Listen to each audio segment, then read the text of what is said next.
Hi, you've reached the podcast of Professor Chaim Shor. In this episode, the hidden message of the first chapter of the Bible. The hidden message of the first chapter of the Bible. God had created all. This is an apparent and self-evident message of the creation narrative of Genesis.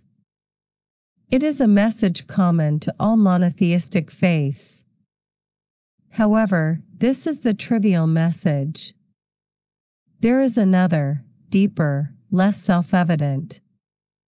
That message relies heavily on proper understanding of the Hebrew text of Genesis 1. It is expressed by the repeated descriptive notification. And God saw that it was good, ki tov. This is the traditional interpretation. In an earlier post, available here, I repudiated this interpretation. This was based on other verses of the Bible, where the central couple of Hebrew words, ki tov, has a single meaning, consistent throughout the Hebrew Bible. Ki tov equals because God is good.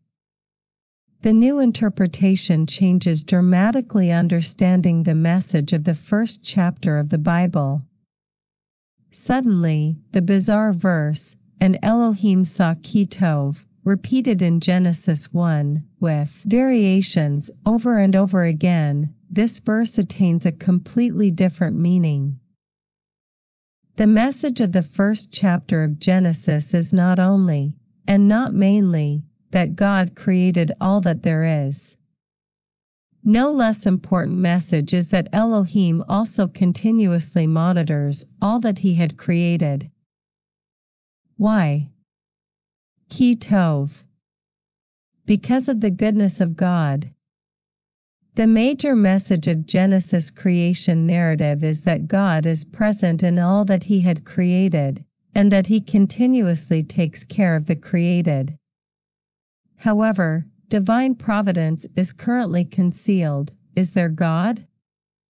This is best demonstrated in the biblical book of Esther. Root of the name is sourced to various Hebrew words, all related to a single verb, to conceal. God is never mentioned in Esther. Yet, it is amply clear, from beginning to end, that the chain of events, described in great detail, is subject to divine providence. An example, Esther 3 verses 13 and 15.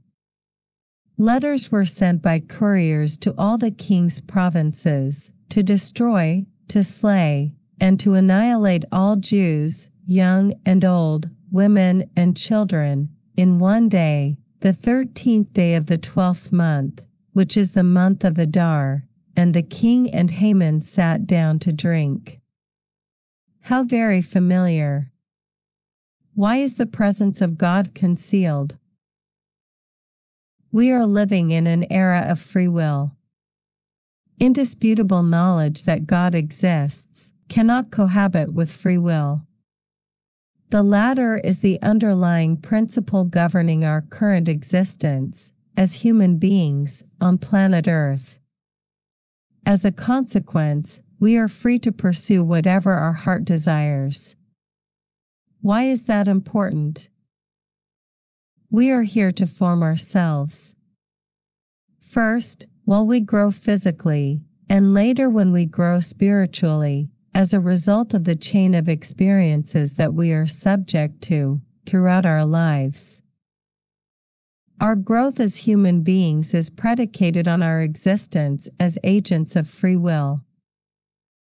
Will the era of free will, of the hiddenness of divine providence, ever come to an end?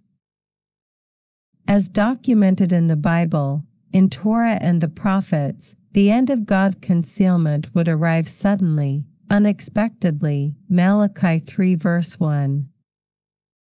Behold, I send my messenger, and he shall clear the way before me, and suddenly will the Lord, whom you seek, come to his temple.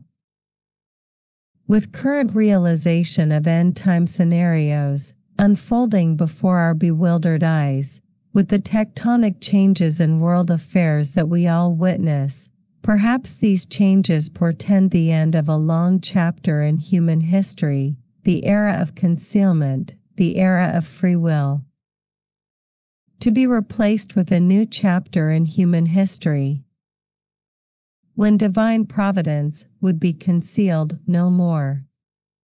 Thank you for listening. Until the next episode, goodbye.